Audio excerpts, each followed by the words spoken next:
الحمد لله نحمده ونستعينه ونستغفره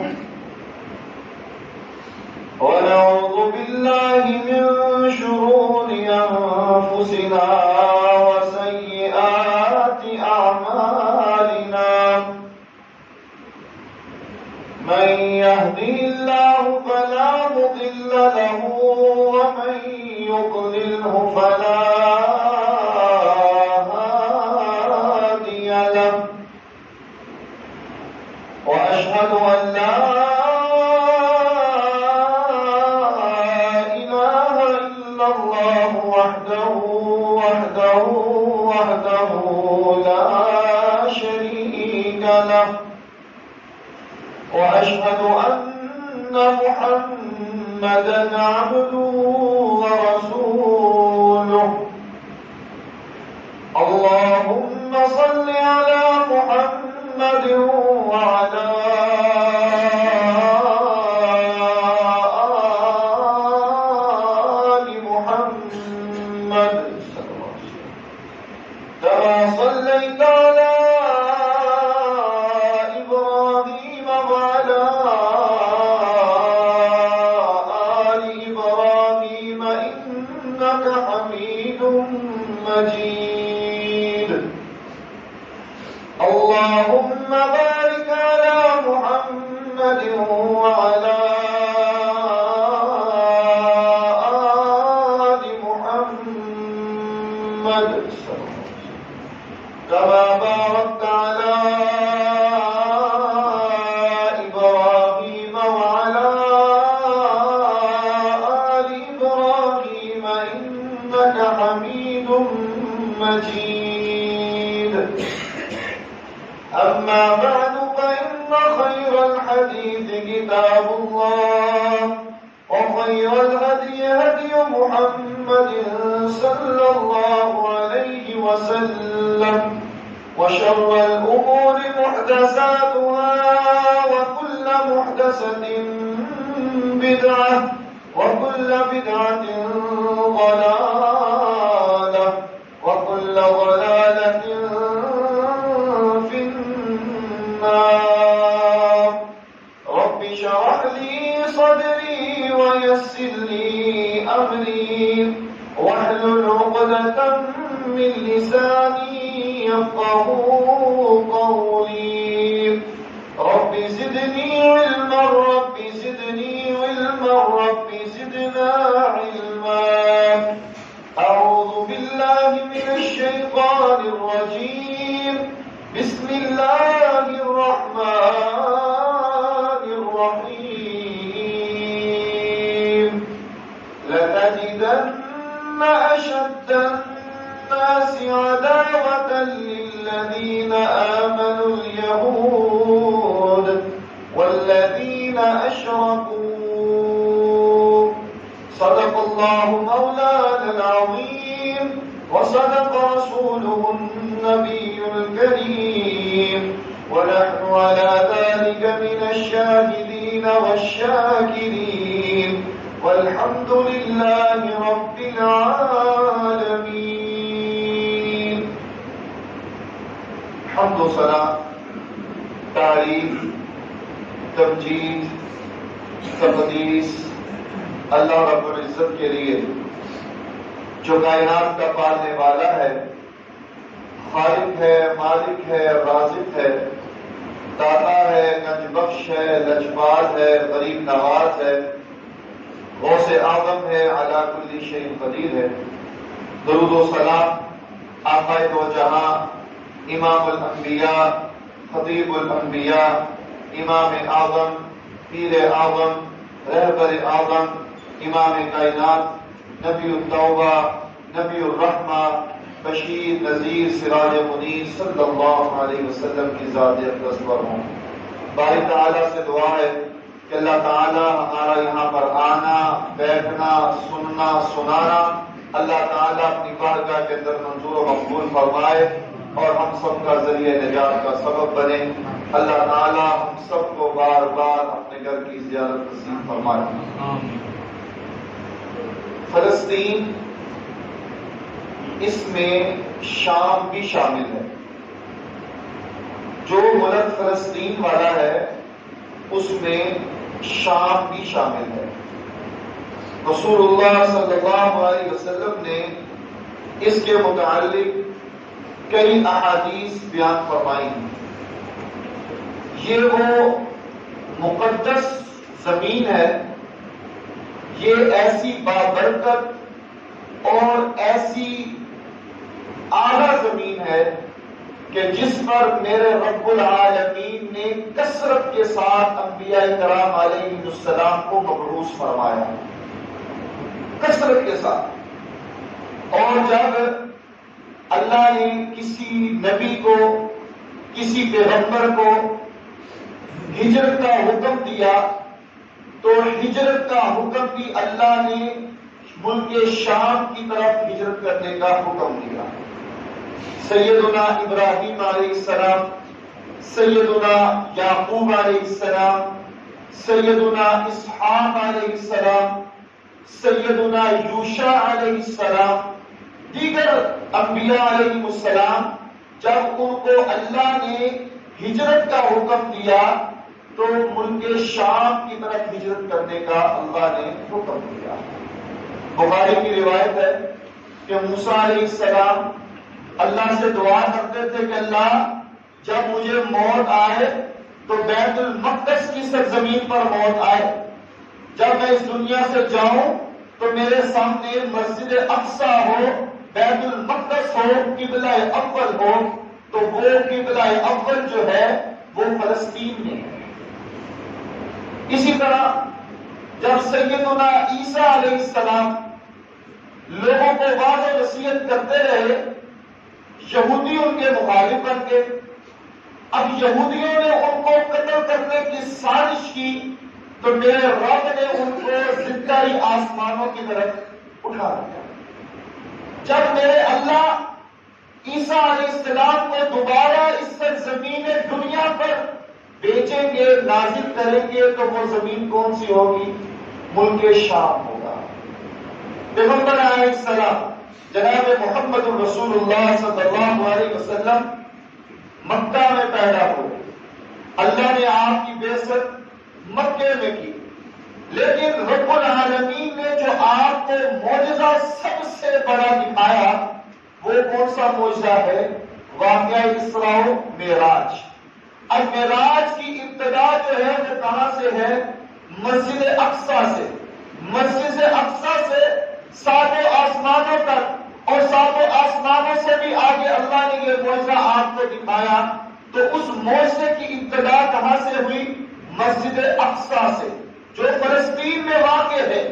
تو یہ زمین جو ہے، یہ میرے اللہ نے اس زمین کو بڑا بابرکت بنایا اور بڑی ہی عظمت والا بنایا اور بڑی ہی شان والا بنایا. لیکن یہودی جو کہ مسلمانوں کے اصلی دشمن ہے، ابدی دشمن ہے، وہ شروع سے لے کر آج تک اور قیامت تک مسلمانوں کو تکلیف پہنچانے کے لیے، مسلمانوں کو اذیتیں دینے کے لیے، مسلمانوں کو پریشان کرنے کے لیے، مسلمانوں کے جو مقدس مقامات ہیں ان کی عزت کو وہ خراب کرتے ہیں، ان کی حرمت کو پامال کرتے ہیں، ان کی توہین کرتے ہیں.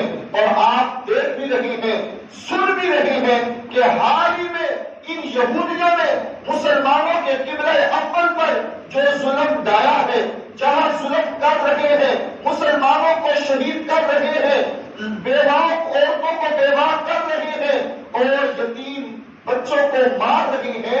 یہ یہودی جو ہے، ان کا صرف اور صرف ایک ہی مقصد ہے کہ کسی نہ کسی طرح سے مسلمانوں کو دبایا جائے، مسلمانوں کی عزتوں کو خراب کیا جائے اور مسلمانوں کے جو مقدس مقامات ہیں ان کی توہین کر کے مسلمانوں کو پریشان کیا جائے.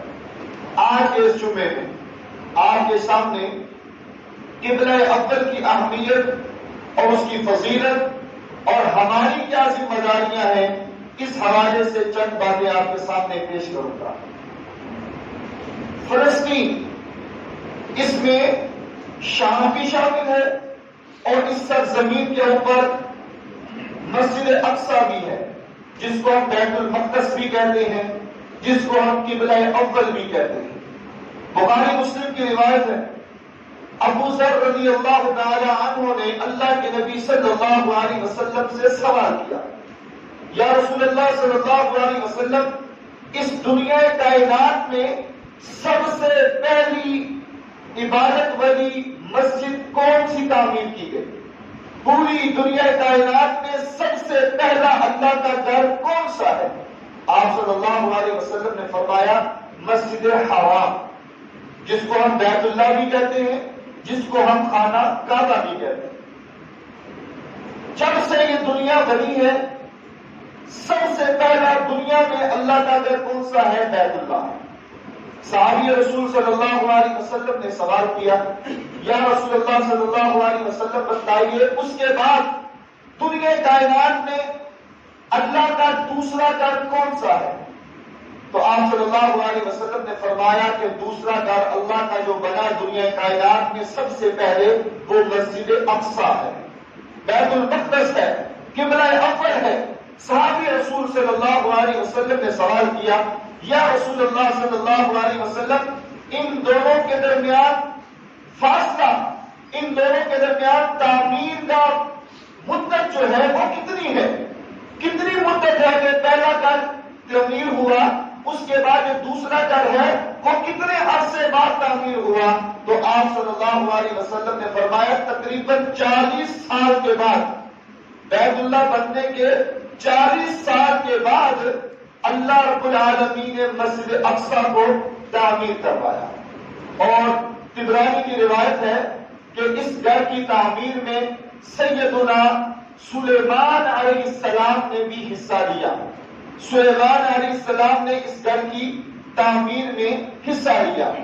اور سنن نسائی کی روایت ہے کہ داؤد علیہ السلام جب اس گھر کو تعمیر کر رہے تھے تو اللہ رب العالمین نے ان کی طرف وحی بھیجی کہ اے میرے پیغمبر، اس گھر کی تعمیر جتنی آپ نے کر لی ہے ٹھیک ہے، آپ کے بعد میرا ایک اور پیغمبر جو ہے جس کا نام سلیمان ہے وہ اس گھر کی تعمیر کو کرے گا۔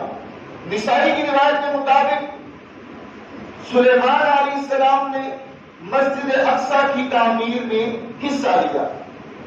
یہ 3 روایات میں نے آپ کے سامنے پیش کی۔ ایک پہلا گھر بیت اللہ ہے، دوسرا گھر مسجد اقصی ہے، اور جو فاصلہ مقدار کتنا دورانیہ کتنے عرصے کے بعد دوسرا گھر تعمیر ہوا وہ 40 سال کا ہے۔ اس کے بعد طبرانی کی روایت کے مطابق داؤد علیہ السلام نے جو ہے وہ اس گھر کی تعمیر میں حصہ لیا۔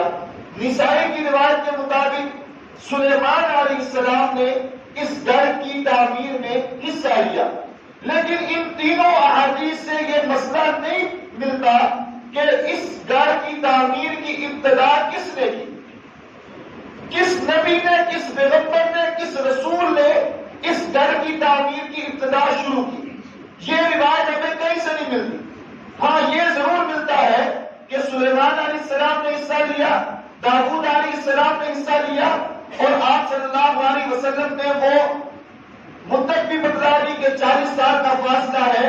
تو حافظ ابن حجر الاسقلانی رحمۃ اللہ علیہ شرح صحیح بخاری میں لکھتے ہیں کہ اس گھر کی تعمیر کی ابتدا جو ہے انہوں نے اقوال نقل کیے ہیں، حدیث نہیں ہے، اقوال نقل کرتے ہوئے بیان کیا ہے کہ اس گھر کی تعمیر جو ہے وہ سیدنا آدم علیہ السلام سے شروع ہوئی۔ اب بیت المقدس، فلسطین، یہ وہ پاک زمین ہے کہ جس میں میرے اللہ نے انبیاء کو حکم دیا کہ اس شام فلسطین سرزمین پر میرا گھر بناؤ، اور انہوں نے بیت المقدس بنایا، مسجد اقصی بنایا۔ اس کے بعد انبیاء کرام کو مبعوث فرمایا۔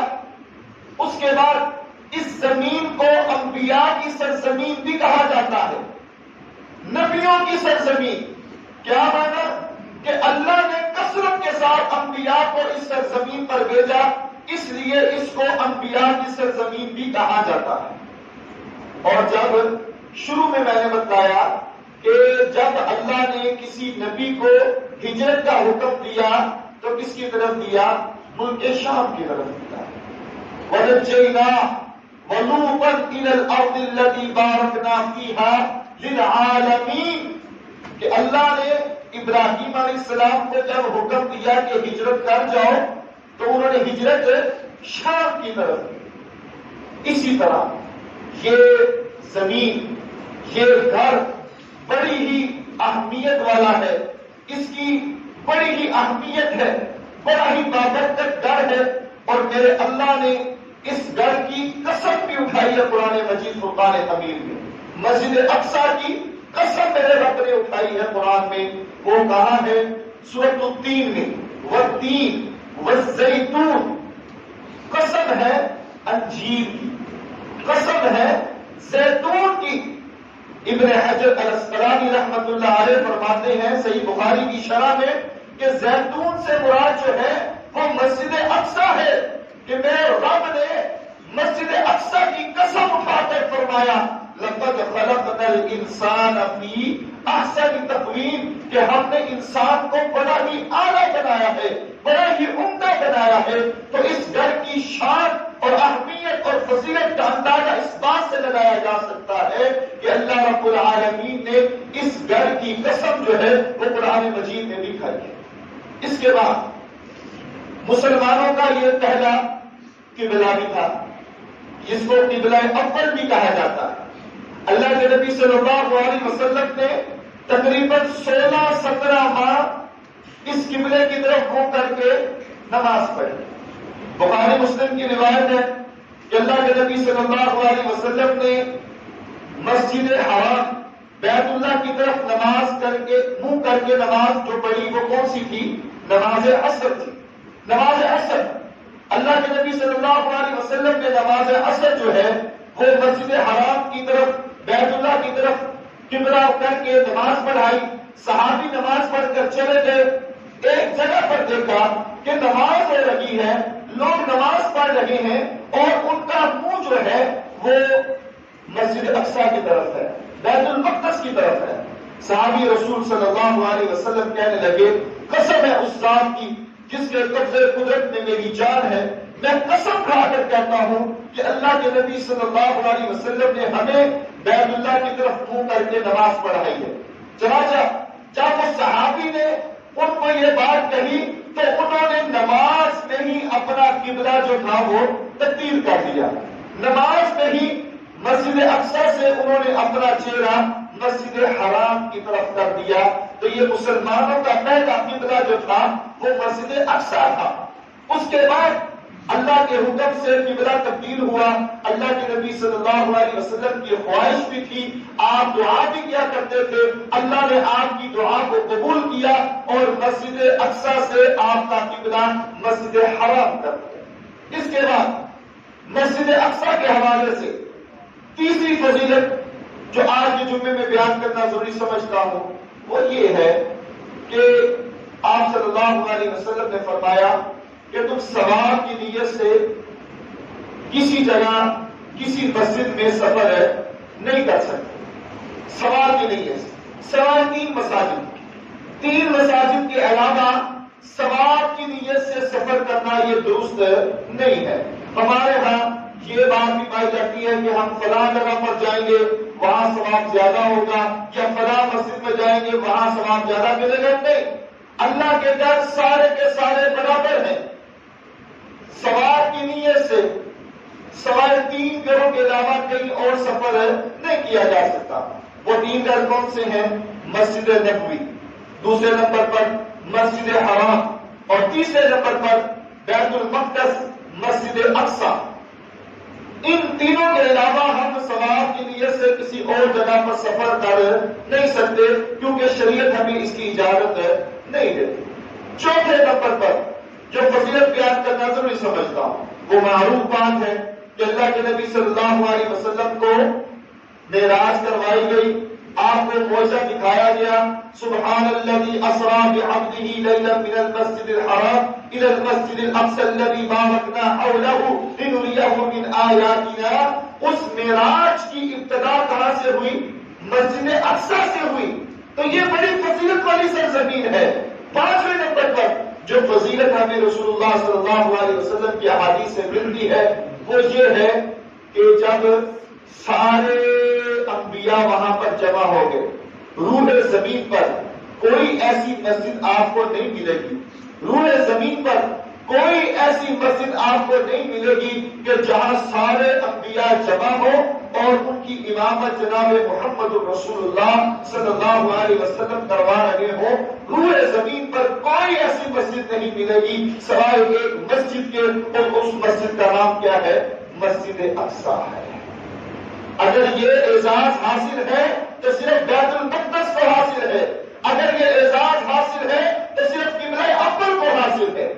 6ویں نمبر پر اگر انسان اس مسجد میں اس نیت سے نماز ادا کرے کہ اللہ میرے گناہوں کو معاف کر دے تو میرا اللہ اس انسان کے گناہوں کو معاف کر دیتا ہے۔ ابن حبان کی روایت ہے، اللہ کے نبی صلی اللہ علیہ وسلم نے فرمایا کہ سلیمان بن داؤد علیہ السلام جب وہ اس گھر کی تعمیر کر رہے تھے، تعمیر کرتے کرتے انہوں نے 3 اللہ سے دعائیں مانگی، 3 دعائیں کی۔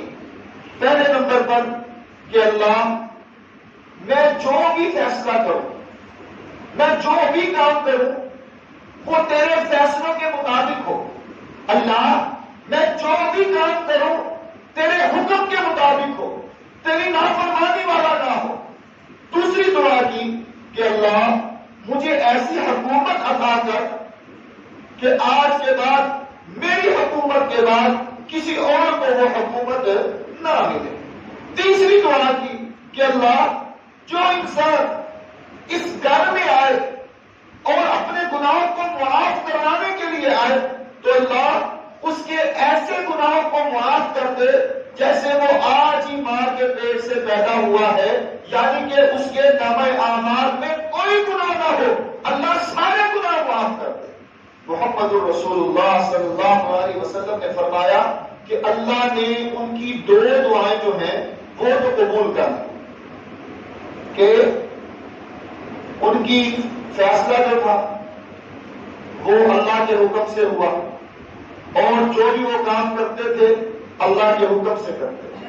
دوسرے نمبر پر ان کو اللہ نے ایسا اقتدار دیا، ایسی حکومت دی کہ ان کے بعد کسی اور پیغمبر رسول کو ملی نہیں۔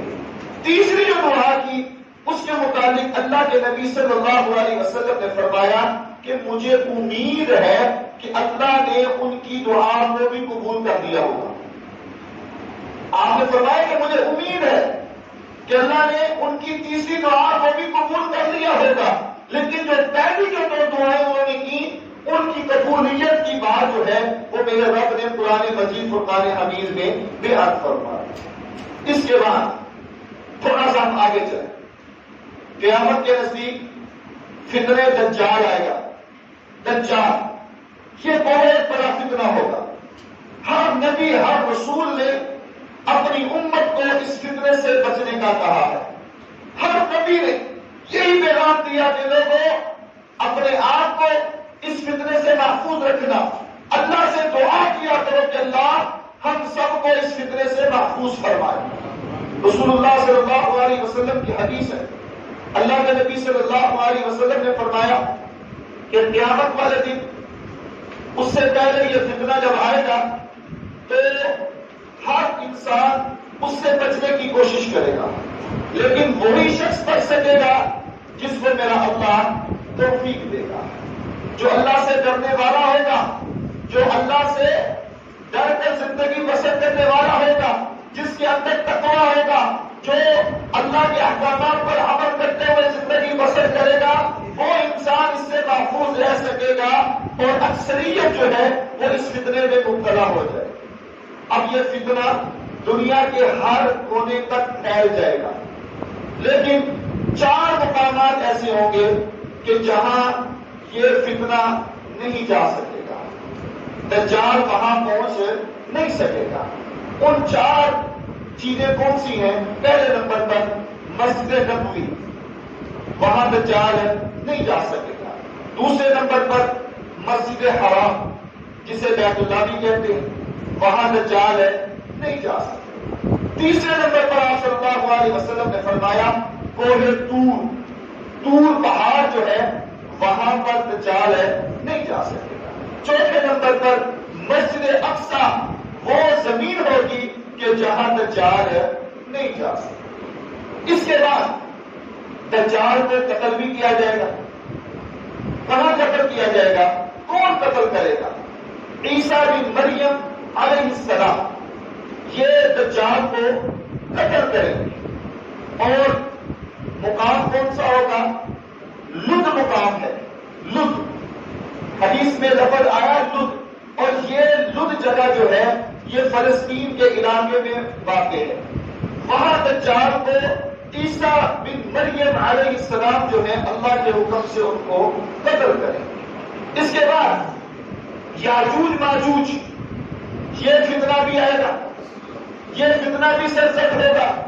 یاجوج ماجوج مسلمانوں کو قتل کریں گے، ان کو ماریں گے، ان کو ختم کریں گے، حتیٰ کہ ایک خبر پہاڑ ہے، خبر پہاڑ یہ بیت المقدس کے ساتھ واقع ہے۔ یاجوج ماجوج جو ہے اس پہاڑ پر چڑھ کر کہیں گے کہ ہم نے لوگوں کو تو ختم کر دیا ہے، لوگوں کو تو ہم نے مار دیا ہے، اب ہم آسمان پر رہنے والے لوگوں کو ختم کرتے ہیں، ان کو مارتے ہیں۔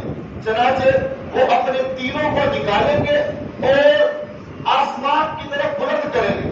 حدیث کے الفاظ ہیں کہ میرا رب جو ہے ان تیروں کو سرخ کر دے گا، خون کی طرح وہ سرخ ہو جائیں گے، اور وہ تیر واپس آ کر ان کے اوپر گریں گے، اور وہ سارے یاجوج ماجوج جو ہے وہ ختم ہو جائیں گے۔ اس طرح اس فتنے کا خاتمہ ہوگا۔ یہ سرزمین کون سی ہوگی؟ فلسطین۔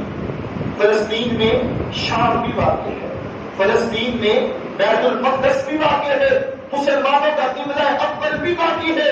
اس کے بعد پیغمبر علیہ السلام نے فرمایا کہ قیامت اس وقت تک واقع نہیں ہوگی جب تک سارے یہودی مر نہ جائیں۔ روئے زمین پر ایک یہودی بھی باقی نہیں رہے گا، حتیٰ کہ یہودی چھپ بھی جائے، درختوں کے پیچھے چھپ بھی جائے۔ حدیث کے الفاظ ہیں وہ درخت جو ہے وہ بول اٹھیں گے، اللہ کے حکم سے پکار اٹھیں گے کہ میرے پیچھے یہودی چھپا ہوا ہے، اس کو مار دو، میرے پیچھے یہودی چھپا ہوا ہے، اس کو مار دو۔ چنانچہ ان یہودیوں کو ختم کر دیا جائے گا، مار دیا جائے گا، اور آج اس روح زمین پر یہودی جو ہیں وہ اکٹھے ہو رہے ہیں، اسرائیل پر اکٹھے جو ہو رہے ہیں۔ یہ میرے اللہ کی نشانیوں میں سے ایک نشانی ہے کہ آہستہ آہستہ قیامت قریب ہے۔ ہم سب کو اپنے اعمال کا جائزہ لینا چاہیے، اپنے اعمال کا محاسبہ کرنا چاہیے کہ یہ وقت اب بہت قریب رہ چکا ہے۔ یہ یہودی انشاءاللہ ختم ہوں گے، ان کے عزائم جو ہے یہ پاش پاش ہوں گے، یہ مسلمانوں کو ختم کرنے آئے ہیں، لیکن پیغمبر علیہ السلام کی جو حدیث ہے وہ حق ہے، سچ ہے۔ یہ یہودی ختم ہو جائیں گے، مسلمان ختم نہیں ہوں گے۔ بیت المقدس قبلہ اول، اس کی تاریخ خلافت راستہ ابو بکر و عمر، عثمان و علی رضوان اللہ علیہم اجمعین، ان کے دور کو خلافت راستہ کہا جاتا ہے۔ اس دور میں مسلمانوں نے بڑی ترقی کی، اس کے بعد بھی مسلمانوں نے بہت سے علاقوں کو فتح کیا۔ بیت المقدس جو ہے یہ کس کی حکومت میں فتح ہوا؟ سیدنا عمر فاروق رضی اللہ تعالی عنہ کے دور حکومت میں یہ بیت المقدس مسلمانوں کے پاس آیا۔ آپ عمر فاروق رضی اللہ تعالی عنہ 4 مرتبہ ملک شام کی طرف گئے، اور جب آپ شام گئے تو پھر آپ کے ساتھ یہودیوں کے مذاکرات ہوئے، اور آپ کو اس مقام پر بیت المقدس کی چابیاں بھی دی گئی۔ تقریباً 500 سال تک یہ بیت المقدس جو ہے یہ مسلمانوں کے پاس رہا، اس کی ذمہ داری مسلمانوں کے پاس رہی۔ عمر فاروق رضی اللہ تعالی عنہ کہ دور حکومت میں مسلمانوں کے پاس آیا اور 500 سال تک یہ سلسلہ جاری و ساری رہا، مسلمانوں کے پاس اس کی چابیاں رہی۔ 582 ہجری میں عیسائی لاٹھی بات ہے کہ مسلمانوں کے خلاف تھے، اندر اندر سے وہ مسلمانوں کے خلاف ایک محاذ تیار کر رہے تھے کہ کسی طرح مسلمانوں کو ختم کیا جائے اور جو بیت المقدس ہم سے چھینا گیا ہے یہ ہمیں واپس مل جائے۔ آپ نے لفظ سنا ہوگا صلیبی جنگیں، صلیبی جنگیں، اس سے مراد یہی ہے کہ جو عیسائیوں نے کوششیں جاری رکھی، عیسائیوں نے مسلمانوں کو مارنے کے لیے، عیسائیوں نے بیت المقدس کو حاصل کرنے کے لیے جو کوششیں کی، جو لڑائیاں کی کہ کسی نہ کسی طریقے سے، کسی نہ کسی انداز سے یہ بیت المقدس ہمارے پاس آ جائے، اور لڑائیاں ہوئی، ان کو صلیبی جنگیں کہا جاتا ہے۔ چنانچہ 583 ہجری میں یہ بیت المقدس جو ہے یہ دوبارہ عیسائیوں کے پاس آ گیا۔ اس کے بعد صلاح الدین ایوبی مسلمانوں کا ایک بہت بڑا کمانڈر رہے، انہوں نے جہاد کا اعلان کیا۔ صلاح الدین ایوبی نکلے، انہوں نے دوبارہ سے عیسائیوں کو مارا، یہودیوں سے مقابلہ کیا اور بیت المقدس کو دوبارہ حاصل کیا اور مسلمانوں کے پاس دوبارہ بیت المقدس آ گیا۔ اس کے بعد تقریباً 762 سال جو ہے وہ یہ بیت المقدس جو ہے یہ مسلمانوں کے پاس رہا، لیکن یہودیوں کی سازشیں، یہودی اندر اندر سے مسلمانوں کو نیچا کرنے کے لیے اور مسلمانوں سے یہ بیت المقدس حاصل کرنے کے لیے یہ سازشیں کرتے آ رہے ہیں اور کرتے ہیں اور کرتے ہیں اور کرتے رہیں گے۔ اب یہ سلسلہ یہاں تک پہنچ گیا۔ آج جو جملے میں بیان کرنا ضروری سمجھتا ہوں کہ تمہیداً میں نے ساری باتیں آپ کے سامنے کی، اب ہماری ذمہ داری کیا ہے؟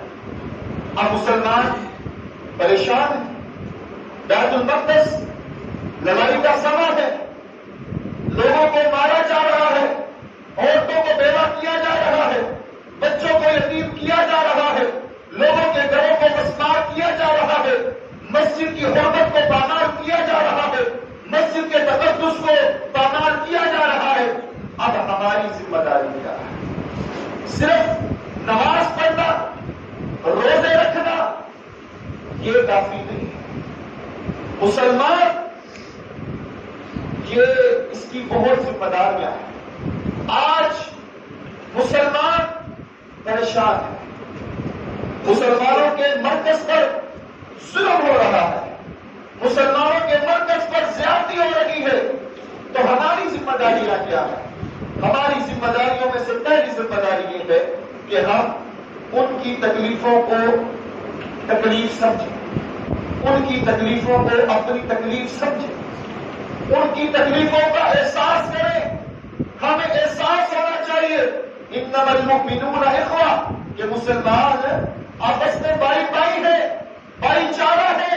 المسلم من سلم المسلمون من لسانہ ویدہ کہ مسلمان وہ ہے کہ جس کے ہاتھ سے، جس کی زبان سے دوسرے محفوظ رہے، اور مسلمان جو ہے وہ آپس میں بھائی بھائی ہیں، بھائی بھائی بن کر رہے۔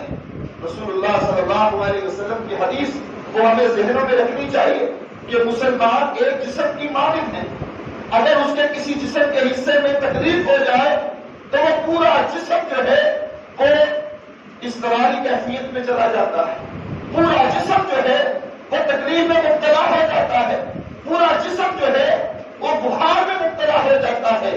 اس حدیث کا مفہوم کیا ہے کہ دنیا کے جس کونے پر مسلمان رہ رہے ہیں وہ سارے مسلمان جو ہے وہ ایک جسم کی مانند ہیں، ایک جسم ہے۔ دنیا کے کسی کونے پر مسلمان پر ظلم ہو تو ہمیں یہاں اس کا درد محسوس ہونا چاہیے۔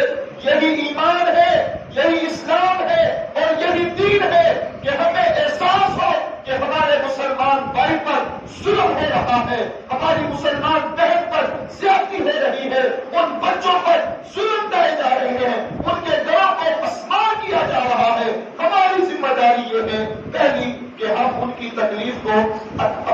تکلیف محسوس کریں، اپنی تکلیف سمجھیں۔ دوسرا حق جو ہم نے دینا ہے وہ یہ ہے کہ ہم ان کے لیے دعا کا اہتمام کریں، اپنی دعاؤں میں ان کو شامل کریں۔ جہاں ہم اپنے لیے دعا کرتے ہیں، جہاں ہم اپنے پیاروں کے لیے دعا کرتے ہیں، جہاں ہم اپنے فوجدار کے لیے دعا کرتے ہیں، ان دعاؤں میں ہم ان کو بھی شامل کریں۔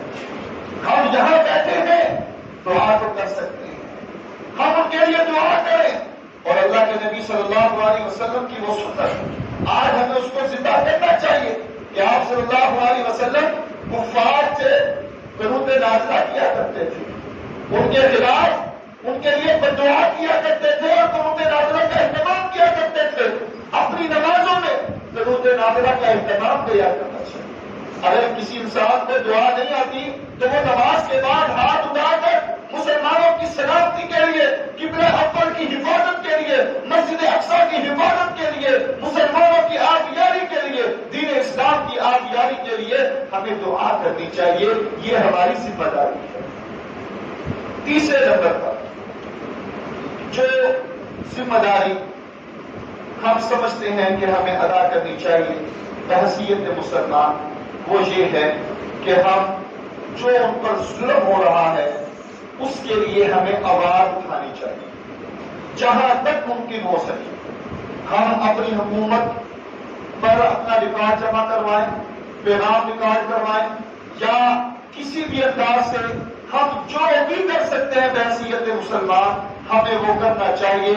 مظلوم کی مدد کرنا یہ سب کے اوپر لازم ہے اور ضروری ہے۔ جہاں ظلم ہو اس کو روکو، اگر ہاتھ سے روک سکتے ہو تو روکو، اگر ہاتھ سے نہیں تو زبان سے، اگر زبان سے نہیں تو پھر تم اپنے اندر ہی یہ کیفیت پیدا کرو کہ یہ ہمارے بھائی پر ظلم ہو رہا ہے، ہمارے بھائی پر زیادتی ہو رہی ہے۔ اتنا محسوس کرو کہ ان کو پتہ چل جائے کہ ہمارے چاہنے والے ہمارے بھائی، ان کے اندر ابھی غیرت کا خون باقی ہے۔ اور رسول اللہ صلی اللہ علیہ وسلم کی وہ حدیث ہمیں اپنے ذہنوں میں رکھنی چاہیے۔ آپ نے فرمایا کہ مسلمان آپس میں بھائی ہے، وہ ایک دوسرے پر ظلم ہے نہیں، وہ ایک دوسرے پر زیادتی نہیں کرتے۔ جب کسی مسلمان کو تکلیف پہنچتی ہے تو وہ مسلمان فوراً اس کی تکلیف کو دور کرنے کی کوشش کرتا ہے۔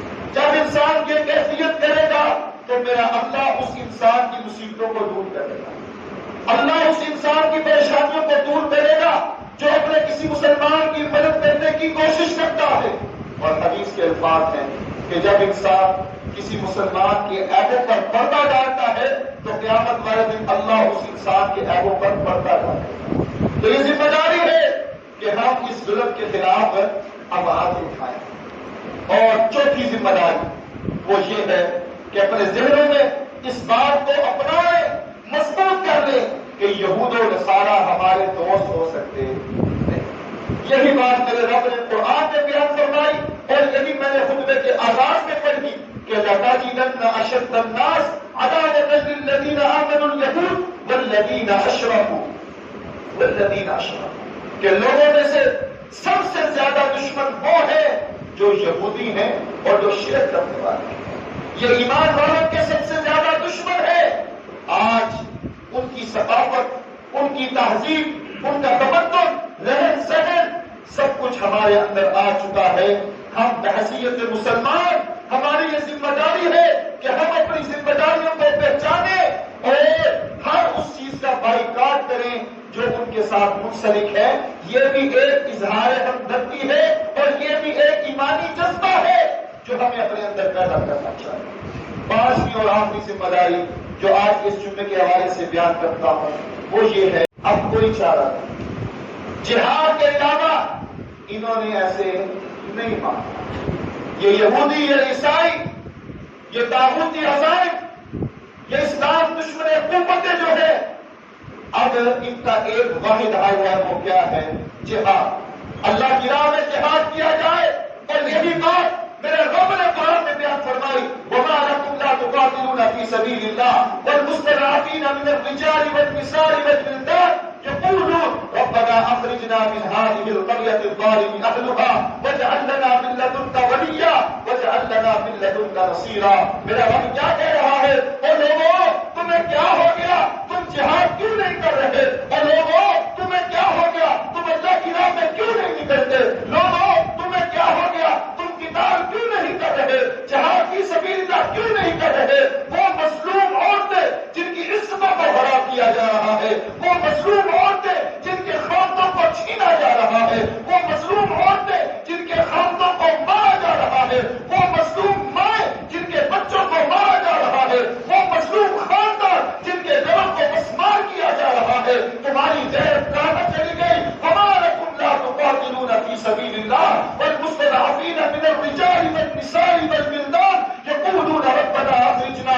وہ تو مظلوم پکار رہے ہیں، وہ مظلوم دعائیں کر رہے ہیں، اللہ کوئی ایسا فرد مجاہد پہ، اللہ کوئی ایسا انسان پہ جو ہمیں اس ظلم کی بستی سے نکالے، اللہ کوئی ایسا انسان کمانڈر لیڈر پہ جو آج جو ظلم ہمارے اوپر ہو رہا ہے ہمیں یہاں سے نکال کر باہر لے جائے. وَاجْعَلْ لَنَا مِن لَّدُنكَ وَلِيًّا وَاجْعَلْ لَنَا مِن لَّدُنكَ نَصِيرًا. اے میرے اللہ اپنی طرف سے مدد کے لیے ہمارے پاس کوئی بھیج. اللہ تو ہی ہماری مدد کرنے والا ہے. وہ پکار رہے ہیں مسجد اقصی والے، وہ پکار رہے ہیں قبلہ اول والے، وہ پکار رہے ہیں بیت المقدس والے. آج ضرورت اس بات کی ہے، حاکم وقت کی ضرورت اس بات کی ہے، حاکم وقت اعلان جہاد کرے. اس کے بعد سب پر فرض ہے کہ ہم اللہ کی راہ پر نکلے اور اپنے مسلمان بھائیوں کی مدد کریں. یہ ہماری ذمہ داری ہے اور اسی میں ہماری نجات ہے. اگر ہم اس چیز سے پیچھے ہٹ گئے تو خدا را یہ پھر چیزیں جو ہیں جو رسمی نمازیں پڑھ رہے ہیں، رسمی عبادتیں کر رہے ہیں، کوئی کسی کے کام نہیں آئے گا.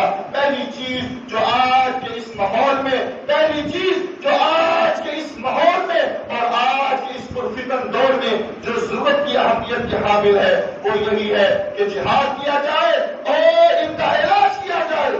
مسلمانوں کے ہاتھوں پر یہ ذمہ داری عائد ہوتی ہے کہ وہ جہاد کا اعلان کریں. اس کے بعد ہمارے پر یہ چیز فرض ہوتی ہے کہ ہم اس جہاد میں شامل ہوں اور طاغوتی عزائموں کو پاش کر دیں. اللہ ملک پاکستان کی حفاظت فرما، مولا فلسطین کی حفاظت فرما، اللہ بیت المقدس کی حفاظت فرما.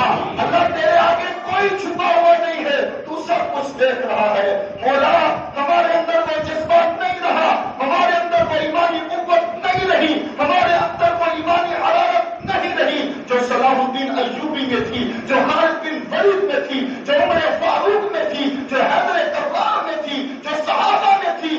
اللہ ہمارے اندر وہ ایسا ایمان نہیں ہے، ایسی ہمت نہیں ہے، ایسی لیڈرشپ نہیں ہے، ایسے حکمران نہیں ہے. لیکن مولا تجھ سے دعا کر رہے ہیں، تجھ سے التجا کر رہے ہیں.